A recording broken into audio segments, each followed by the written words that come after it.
اپنے ارادے کا اظہار کیا ہے کہ ہم ٹیررسٹ کو آخر تک دیکھیں گے، اور عہد کیا کہ ہم اس بات کو اچھی طرح نپٹیں گے، تو اب اس کا کیا حل کیا ہوگا؟ ابھی کیا صورتحال ہے؟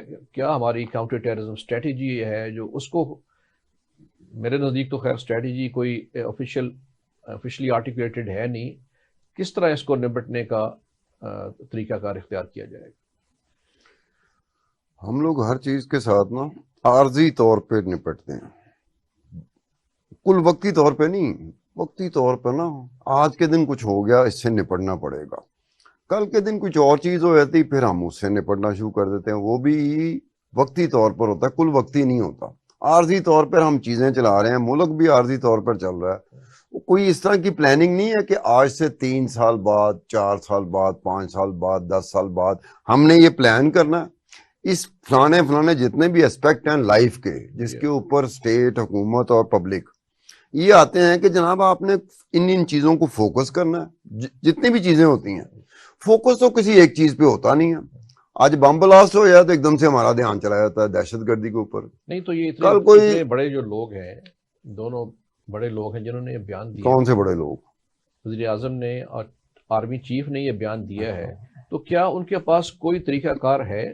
کسی سے ڈسکشن کر کے کوئی پلان بنایا گیا؟ میرے نزدیک تو خان صاحب جو نیشنل سیکیورٹی پالیسیز بنی ہیں 2-3، انٹرنل سیکیورٹی پالیسی بنی ہے، اس کا کوئی پتہ نہیں کہاں پڑی ہوئی ہے، نیشنل ایکشن پلان کا کوئی پتہ نہیں کہاں پڑا ہوا ہے، تو اس طرح یہ گول مول طریقے سے کرنے سے تو کوئی فائدہ نہیں ہوگا، جیسے آپ صحیح فرما رہے ہیں کہ ایک تو یہ ایڈ ہاکزم ہے، کا دوسرا کہ شفافیت نہیں ہے کہ کرنا کیا ہے آپ نے بھائی، تاکہ ہمیں معلوم ہو کہ کس طریقے سے ٹیکل کر رہے ہیں۔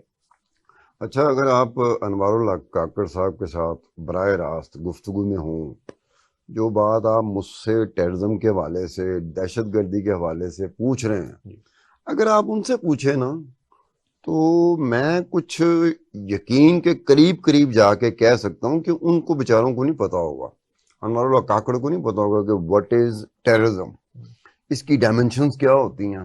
آپ کوئی اگر کوئی ٹرمینالوجی استعمال ہوتی ہے نا ٹیررزم میں، اگر وہ ٹرمینالوجی کا اظہار کر دیں کاکڑ صاحب کے سامنے، تو کاکڑ صاحب میرے خیال اپنے سیکٹری کو دیکھ رہے ہوں گے کہ یار یہ ٹرمینالوجی کا مطلب کیا ہے، کیونکہ اتنا پڑھا لکھا تو ساری پڑھا لکھا ہونا اور ٹیررزم کے اوپر ایک خاص قسم کی گرپ رکھنا یا کوئی شبہ جات ہوتے ہیں۔ ایک چیز ہے موبائل ہے، کہ آپ کو موبائل استعمال کرنا آتا ہے؟ کتنا موبائل استعمال کرنا آتا ہے؟ ہمارے بچوں کو زیادہ آتا ہے، ہم پڑھے لکھے ہیں، تو کیا ہم موبائل کو نہیں ہم جانتے؟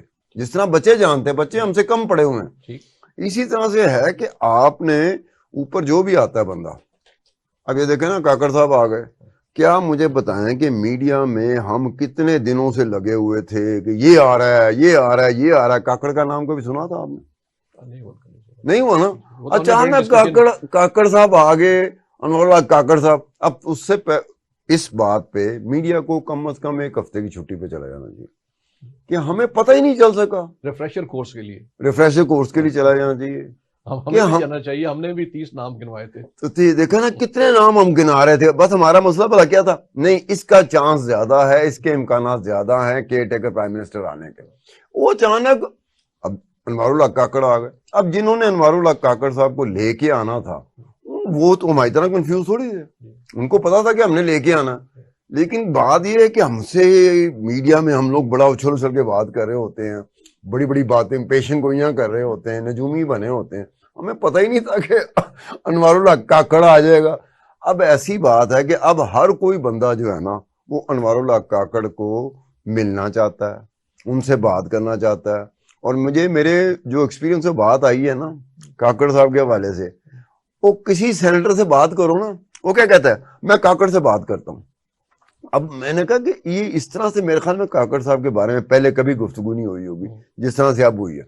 اب یہ آپ کہہ رہے ہیں ٹیررزم کے اوپر ایکسیسیبل ہوں گے نا وہ، نہیں اب تو ایکسیسیبل کیسے ہوں گے، اب پرائم منسٹر ہیں وہ، لوگ سمجھ رہے ہیں کہ وہ ہیں ایکسیسیبل، نہیں سینیٹر کو شاید وہ ایکسیسیبلٹی جیسے پہلے تھی شاید اس طرح کی ان کو بھی نہ ہو، کیونکہ پرائم منسٹر ہوتا ہے۔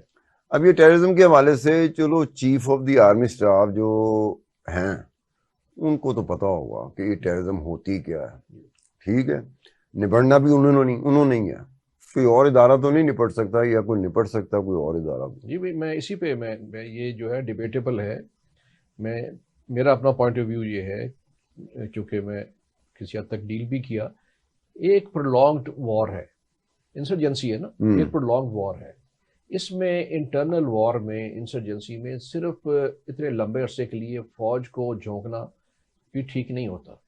آپ نے اتنے سالوں میں کیوں کوئی کاؤنٹر انسرجنسی فورس کھڑی نہیں کی جس کی بیکنگ پہ بے شک فوج ہو لیکن اندر جو ہے وہ اپنے ان کے ہوں, پرسنل ہوں, ایف سی سے ہوں, لوکلز ہوں, ان کو ٹرین کیا جاتا ہے تاکہ ایک نہ فوج پہ کوئی الزام لگے.